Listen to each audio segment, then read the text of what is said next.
welcome back to Hypno Lions Roar, the podcast with teeth. I am Wayne Walker. I am your host. Today we are going to discuss a couple of interesting subjects. The first one being very interesting, and it is prayer, meditation, and hypnosis, and why they are the same, but yet why they're different, based on intent, and why each of the prayer, meditation, and hypnosis must be treated differently because of intent. The second topic that we're going to discuss a little bit later is going to be historical perspectives on all meat diets, where it came from, why, and how we're supposed to eat, and some of the data. But we're just going to scratch the surface on some of that. But let's get back to the prayer, meditation, and hypnosis. Prayer, meditation, and hypnosis are practices that involve altered states of consciousness. I want you to think about that for just a minute. Altered states of consciousness. And they can overlap aspects. They can have overlapping aspects.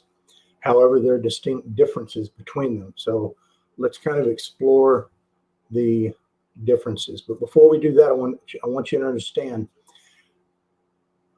the wording that I'm going to use. Okay? When a person prays, you hear the term go into prayer.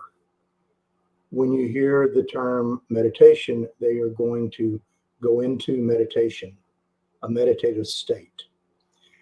When you talk to a hypnotist or go into hypnosis, all three of those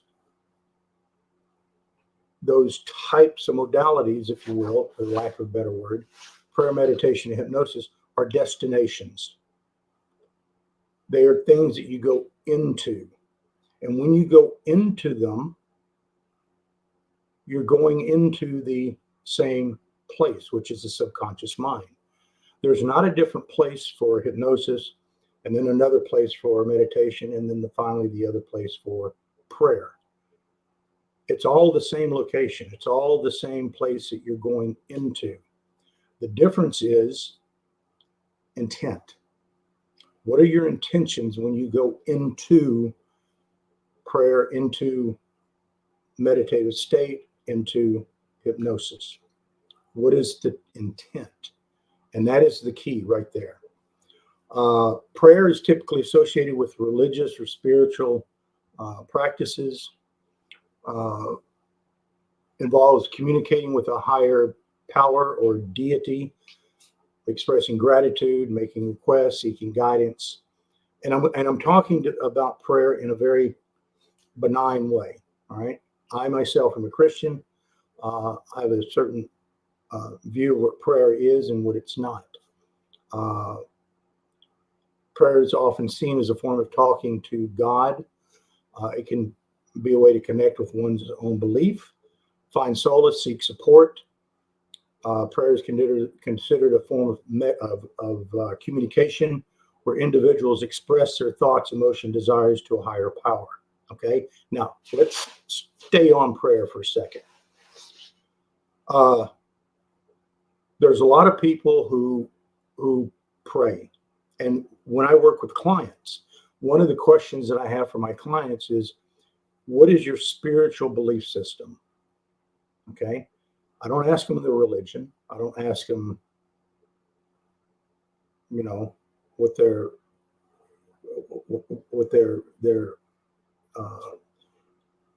religion is in terms of Baptist or Protestant or whatever the case may be, because I view religion as an umbrella, meaning that if I'm a Baptist or a Catholic, I'm standing under the umbrella of being a Baptist or Catholic. Hopefully, all of those religions are Bible based, okay? Because that is Christianity. So when I ask a person what their spiritual belief system is, I'm looking for three three answers, or I'm asking three questions within that question. One is, do you believe in God? Do you believe Jesus Christ is the Son of God and he died for our sins? And three, do you believe in angels? Very simple. Okay. They answer that, then I kind of get on a very good idea of what their spiritual belief system is. However, if they say, well, I'm agnostic, I'm an atheist of this, with whatever the case may be, and I don't have a dog in this fight. I don't judge. I just need to know. So when I'm working with them, if I'm dealing with an agnostic, I'm not talking to them or from a perspective of talking to a higher power. All right. So I have to operate within their perception of their reality. So that's how I work with that with clients in that realm, if you will. The other thing is that a lot of times when people pray, it's like they sit there, they ask for God help me with this and blah, blah, blah, and go on in this direction, and it's a very surfacey type of communication. Now, I'm not saying that that's not right. I'm not saying it's wrong. But I am saying that there's a deeper level of prayer. And it's a prayer that you go into. Not like you're sitting down to dinner and praying, saying grace over your food and appreciation for the abundance and so on and so forth. But there is a deeper level of prayer. And that's something that I'll be talking about in a later episode. Now, meditation is a practice that aims to cultivate mindfulness, awareness, inner calm. It involves focusing the mind, redirecting thoughts, achieving a state of mental clarity and relaxation. It often emphasizes being present in the moment, observing thoughts without judgment. It just is. The goal of meditation is to quiet the mind, reduce stress, and help enhance self-awareness and promote overall well-being. Okay. It can be practiced in various forms, such as mindfulness meditation, loving kindness meditation, transcendental meditation. And it's a state that you go into. And I've had people contact me about meditation. And what they contact me about is they will tell, typically it works like this. They'll call me up and say, hey, I meditate, but I've never believed that I've been able to achieve a meditative state. I don't know whether I'm this or I don't seem to, I can go into meditation, even though I'm following instructions that I've been given. And there's a reason for that. Just like there's a reason for prayer, not being able to go into prayer because your thoughts get sidetracked, or you're going into prayer, or you're saying your prayer and you're thinking about, did I leave the door open at the office today? Or did I lock it? Did I let the dog, did I turn the iron off? While you're trying to focus on.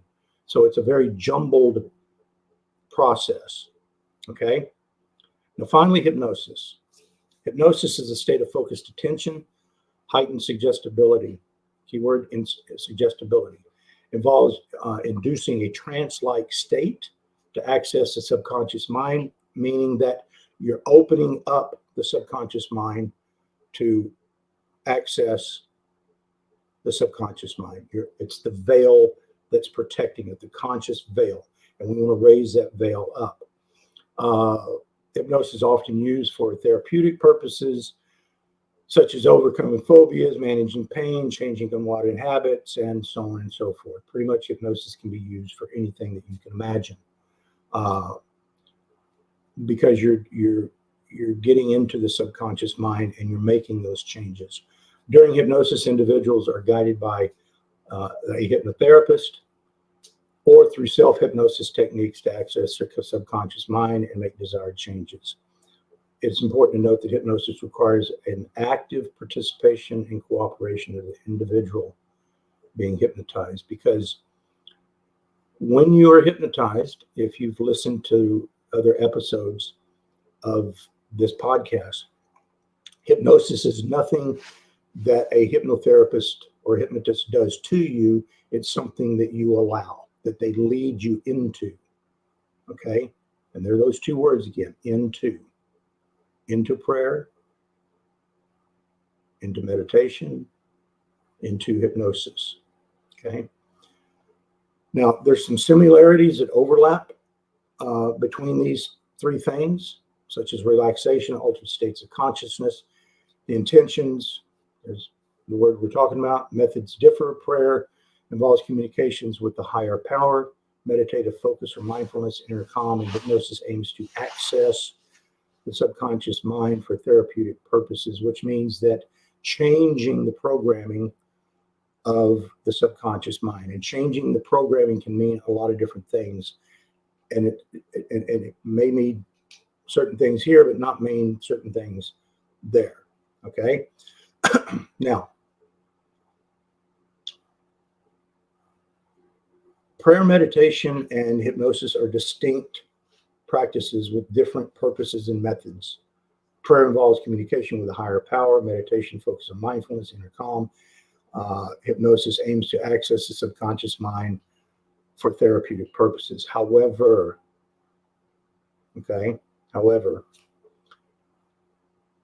there may be some overlapping in terms of the altered states of consciousness, the intentions and techniques used in each of these, in each practice sets them apart. Okay, so I'm going to submit to you that if, and I have worked with clients with this very thing, when a client allows a hypnotist or a hypnotherapist to hypnotize them and lead them down into that hypnosis, into that depth, okay? Because in hypnosis, we want to go deep into hypnosis, and essentially what that means is allowing the conscious mind to go deeper and deeper to where it pops out and says, you know what, I'm going to go take a walk around the block. You guys do what you want here. I'm out of here. And at that point, that's where the subconscious mind is opened up. Now, when a person goes into hypnosis, one end of the spectrum, they could be hypersensitive and hear everything, remember everything.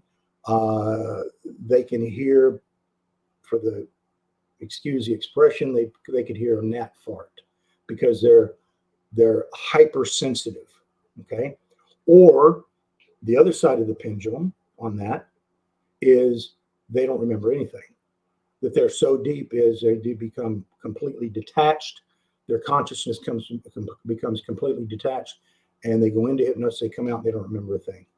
Or it's somewhere in between, which is usually the case, okay? But here's the thing.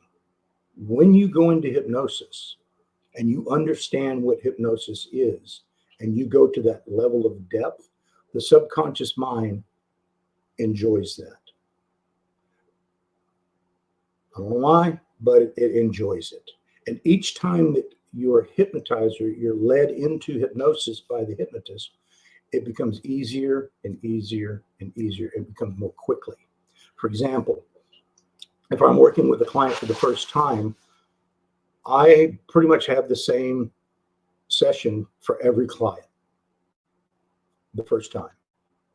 And that is getting them into hypnosis down to a level of depth that I want to work with them. And some people, they go easy. Some people, it takes a little bit longer, but they do get there.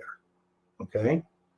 And then once they're there, I do certain things on that first session and be able to wipe out, not wipe out is not a good word to use, but able to release the negative things that people drag with them from childhood, traumas, fears, angers, jealousies, and release those things, because those things are all attached, or they are imprints into the subconscious mind, and there becomes instructions for the subconscious mind to follow, and it brings it to the conscious mind to make decisions. Okay, so. But when you go into hypnosis and you do that multiple times, so for example, the first session I may spend 30 minutes, getting the person to the point to where I want them to go. Can I do it quicker? Yes. I can do a speed induction and have them into hypnosis. But I find, and this is my own personal uh, uh, opinion, this is the way that I like to do it uh, because I have the success with it. Okay. Uh, I like to take a little bit slower time so the person relaxes more and they enjoy the journey. And along the way, I can create some conflicts to drive them deeper and deeper into hypnosis, into that state. Now, the first session, I may spend 30 minutes getting them into that state, but I precondition them to go into hypnosis the next time that we meet. And I use words and I use sounds. So the next session, it may take me 15 minutes to get them into hypnosis. The next session after that, it may take me 5 minutes. Next session after that, a matter of a couple of minutes, and then we're off. So as a result, the sessions in terms of a therapy session, if you will, get shorter and shorter and shorter to where at its shortest, a therapy session could last 15 minutes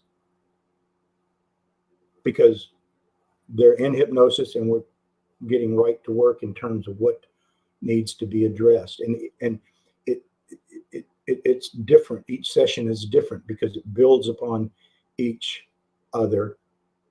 Okay, it reinforces, one session reinforces the next, and so on and so forth. And then there's a time factor between them. Okay, so the first 3 sessions I may do within 4 days of each other or 3 days of each other. And then after that, I may go a week or week and a half because the distance between each session, then it gives the subconscious mind time to reacclimate itself to work, to get stronger and implement the changes that they want. They may not even know that these changes are occurring. Most of the time they don't. Okay, but they are. But they are. So, so if a person goes into hypnosis and they understand what hypnosis is, and then they have that yardstick to measure it by, because it's a known at that point, I can very easily teach them how to meditate because they're accessing the same place. They're going to the same place, the subconscious mind. I can also share with them how to vastly improve their prayer life because they're going into the same place. It's the intent. Okay. Now, in hypnosis, if a person wants to connect with the higher self, i.e., the higher deity, God, to be able to open themselves up, we can do that. It's nothing that I do. I just lead them to that, and then they make the connection. I don't make that connection. They make that connection. And then all of a sudden, their prayer life changes. It becomes more personal. It becomes more connected. And when a person gets to that point, just like in hypnosis, okay, when a person goes into hypnosis and I bring them out of hypnosis, one of the questions I ask them, I said, you did a great job. How long do you think that was? And a lot of people go, I don't know, 15 minutes maybe. And it's 45 minutes later or an hour later. So there's a time distortion. So when you go into prayer, you can have that same time distortion because you're in prayer. Because as soon as you start the process of prayer, the subconscious mind goes, oh, I know what you want. And it drops you down into that depth. And you're deep in prayer. And you could be there for 30 minutes, 45 minutes, an hour, 2 hours, whatever the case may be. And when you come out of prayer, you have no idea how long it actually was. So the value of hypnosis is, there's a lot of value in it in terms of how it connects to other things in one's life based on what they want. Okay. Hypnosis is a natural thing that we have experienced for hundreds, thousands of years. Okay. Uh, there's documentation from in the ancient Egypt where they had sleep rooms where people would go into these rooms and they would go into a hypnotic state. The American Indians had the what do they call them, the prayer huts, or where they go into and they do their rituals with fire and so on and so forth. If you stop and if you think about it, if you've ever had sat in front of a fireplace and just watched the flames, and all of a sudden you get locked in on the flames, you can drop yourself into hypnosis very easily by watching those flames.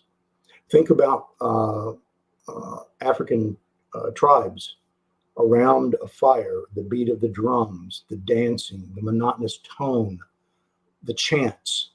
All of those things elicit an altered state.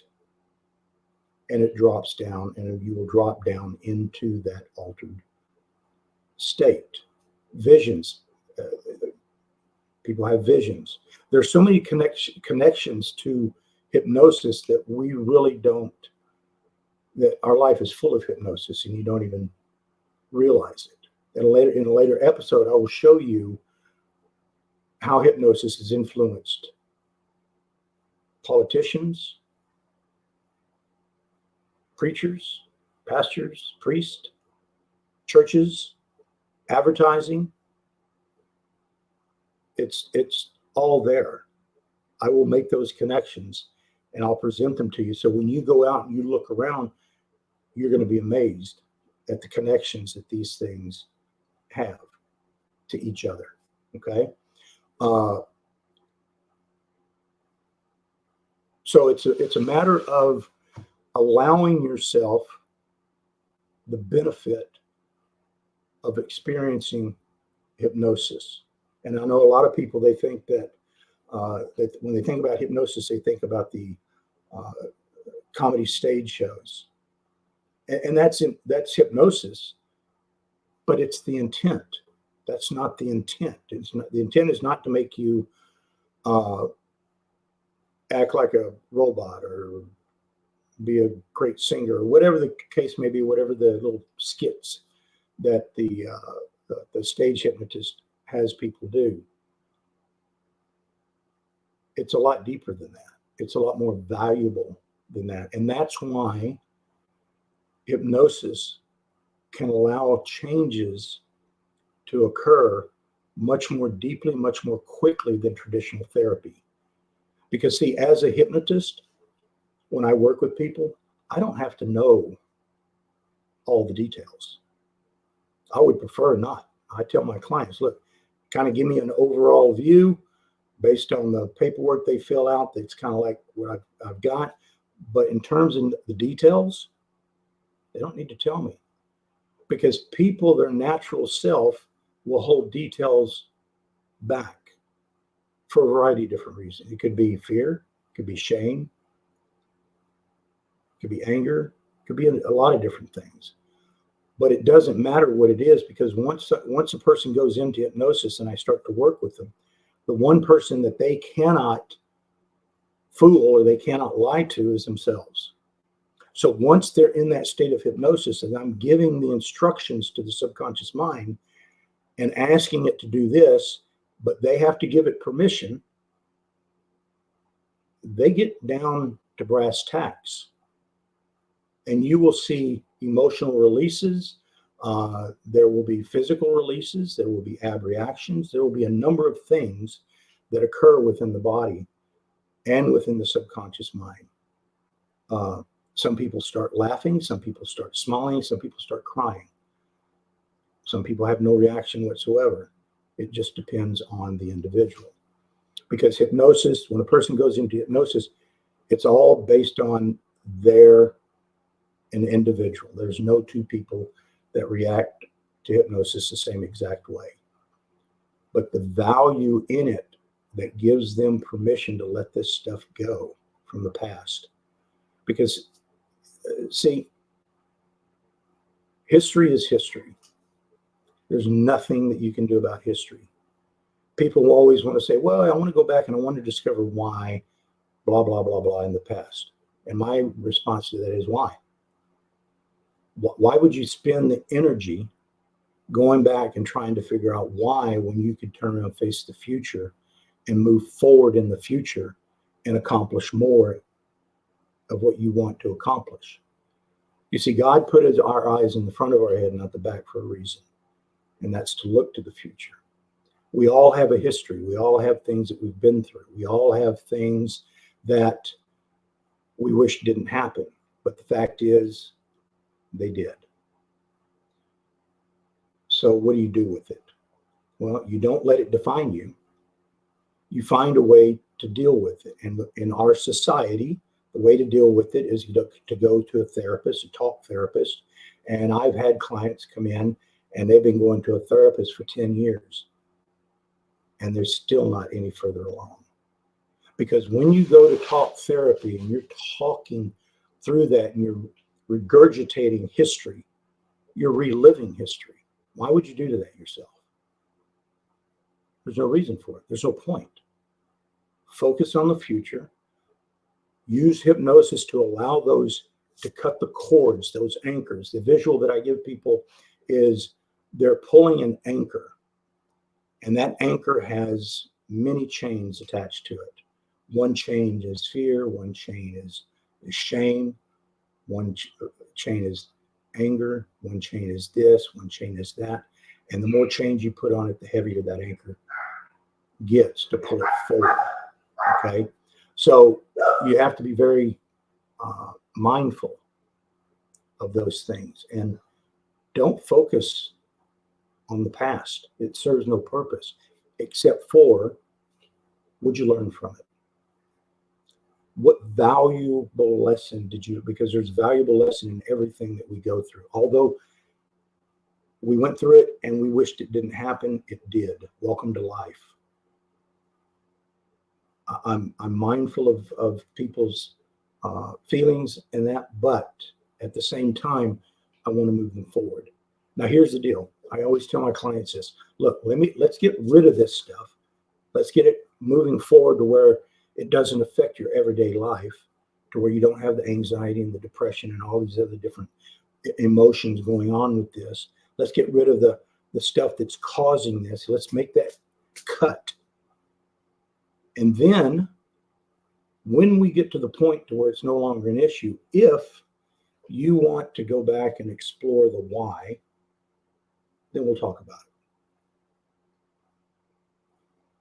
it. And I have had exactly 0 people want to go back and explore that, because once they experience the freedom of letting that stuff go, they've got no desire to go back and wallow in the history of the why. So that's the value of hypnosis. Now, it can be argued that prayer can do the same exact thing. And it absolutely can, so long as you know how to pray.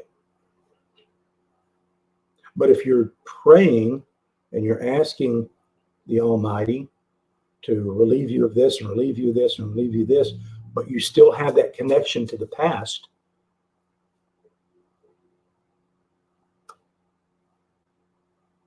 there's nothing that's going to change. Okay? And the same thing with meditation, although it's a little different, okay? Because it's mindfulness. But anyway, so I hope I'm explaining it to where you can understand it, to where you're open to understanding what the possibilities of hypnosis and how it can spread in other parts of your life and make a tremendous impact. Okay? Because the key is is to get a person to understand that they control only themselves. Outside of themselves, you control nothing. So why try? You can't control other people.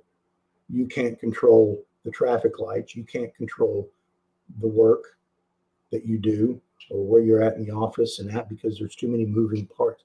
You cannot control that. You control yourself. You control how you react to it. You control how you feel about it.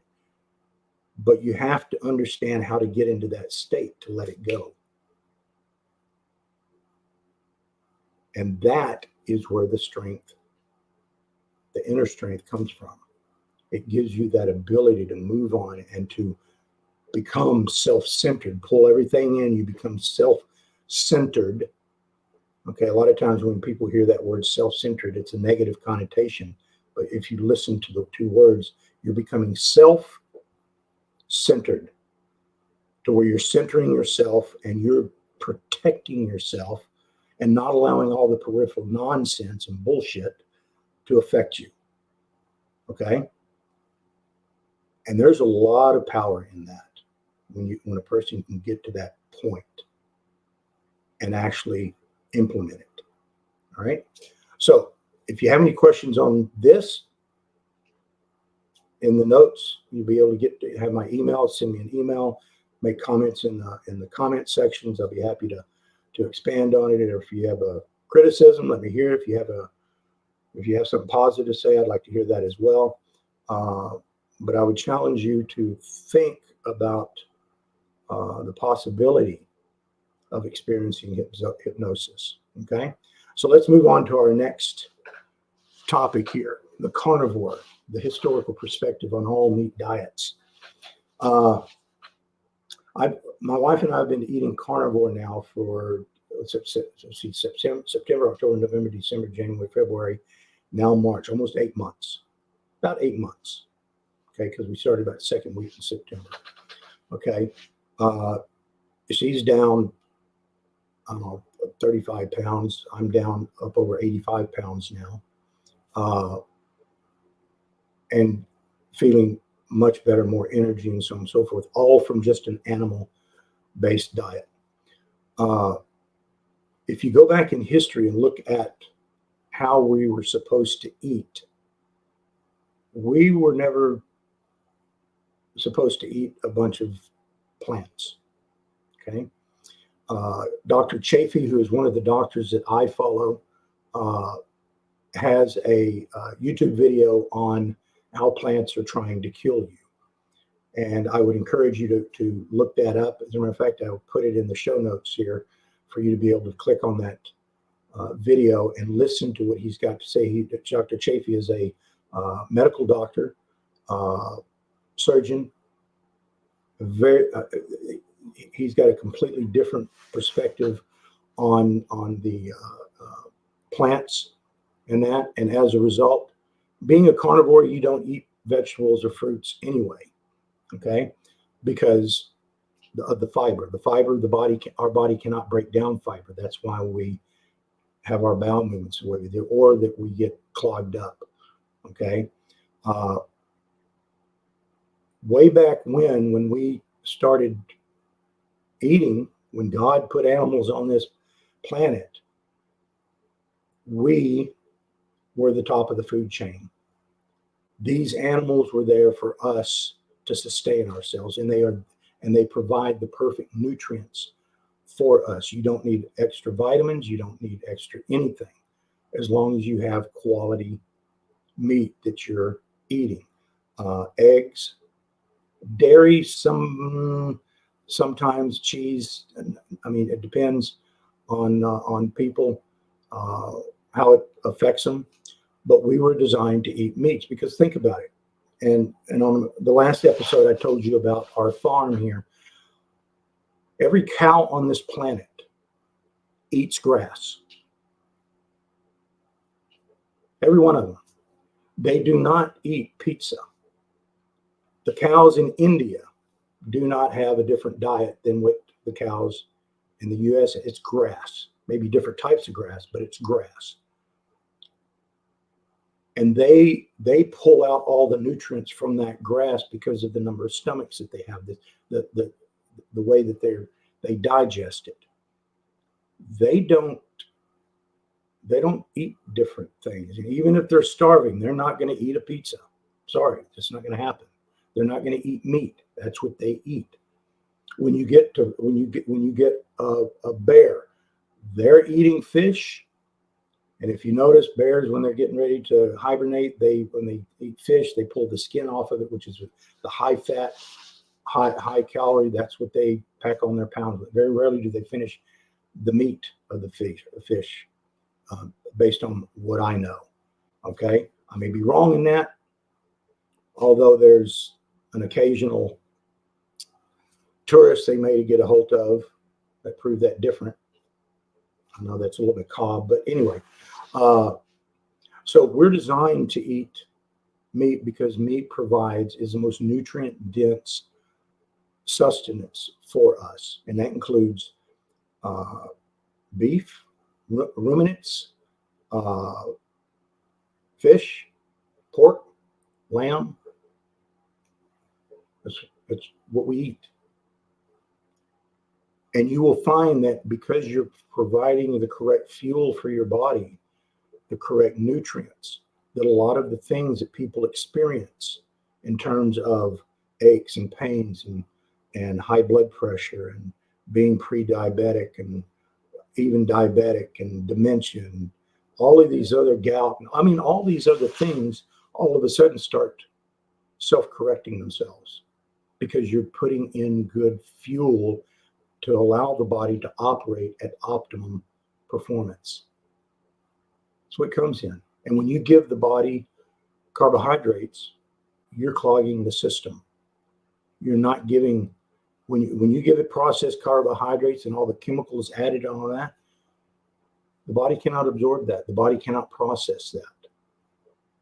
So we were designed to eat meat. Now, think about this for just a second. If you go to the grocery store and you go up and down all of the aisles and realize that about 90% of the food in that grocery store did not exist 100 years ago. Didn't exist. But it was manufactured in a chemical plant. And we were not designed to eat a bunch of chemicals. We can't process that stuff. Now, they say that, well, it's fortified with vitamins and all that. It may very well be. But it's not the vitamins and stuff that our body can absorb. So you can put all of the vitamins in there that you want and say it's in there, but the body's going to say, not the right format. Okay, not the right format. Can't use it. So it tries to process it. It taxes the system and then gets rid of it through the stool. And has no value whatsoever. So I would challenge you that if you're having medical issues, if you're having problems with high blood pressure, if you're having problems with diabetes or that, explore the carnivore diet. Explore it for 30 days. 30 days. That's it. And see how you feel. And I'd be willing to bet that at the end of that 30 days, if you follow that way of eating, that you're going to, not only you're going to feel better, you're going to look better. And you're going to start finding what your natural weight is. And that's without exercise. Okay. When our cows are out in the pasture, I have yet to go out to the pasture and watch or see my cows running around the pasture to get their laps in or to get their steps in.